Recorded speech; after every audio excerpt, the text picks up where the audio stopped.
జై శ్రీరామ్. శ్రీరామనవమి సందర్భంగా నెల్లూరు జిల్లాలో కందుకూరి మండలంలో ఉన్నటువంటి జంగంరెడ్డిపాలెం ఈ గ్రామానికి మనం వచ్చామండి. కోదండరామస్వామి ఆలయం ఉపన్యాసానికి పిలిచారు నన్ను ఇక్కడికి. ఈ విధంగా పల్లెటూళ్ళకు రావడం నాకు చాలా ఇష్టం అండి. ఈ గ్రామానికి గతంలో చిన్నజీయరు స్వామివారు వచ్చి ఈ ఆలయ ప్రతిష్ఠ చేసి జంగంరెడ్డిపాలెం అని పేరు ఉన్నటువంటి ఈ గ్రామానికి శ్రీరామపురి అని నామకరణం చేశారండి. ఈ ఆలయాన్ని మీరు చూడవచ్చు. ఆలయంలో ఉన్నటువంటి మూర్తులు ఎంత సుందరంగా ఉన్నాయో చూడండి.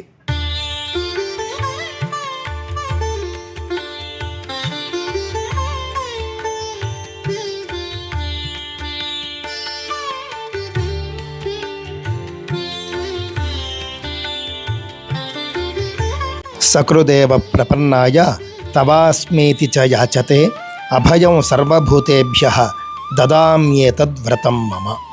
శ్రీరామచంద్రుడు సుగ్రీవుడితో చెప్పినటువంటి గొప్ప వాక్యం అండి ఇది. సుగ్రీవ, ఎవరైనా సరే నేను నీ వాణ్ణి, నీ శరణాగతుణ్ణి, అంటే నిన్ను శరణు వేడుతున్నాను అని కేవలం ఒక్కసారి నన్ను దరి చేరి యాచిస్తే అటువంటి వాణ్ణి ఎవరినైనా కూడా నేను కాపాడుతాను. భయంతో ఉన్నటువంటి వాడికి అభయం ప్రసాదించడమే నా వ్రతము అని చెప్పేసి రామచంద్రుడు ఒక గొప్ప అద్భుతమైనటువంటి మాట సుగ్రీవుడికి చెబుతాడండి. రామాయణంలో ఈ శ్లోకం చాలా సుప్రసిద్ధమైనదండి.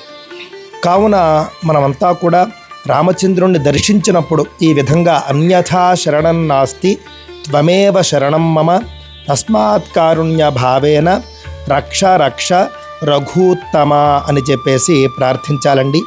ఈ ఆలయంలో మూర్తులు చాలా సుందరంగా ఉన్నాయి. నేను ఇందాక చెప్పినట్లుగా సీతా లక్ష్మణ సమేత శ్రీరామచంద్రుడు, అదేవిధంగా ఆంజనేయ స్వామి, ఇందాక మనం చూసుకుంటే గరుత్మంతుడు, ధ్వజస్తంభం అన్నీ కూడా ఈ ఆలయంలో ఉన్నాయండి.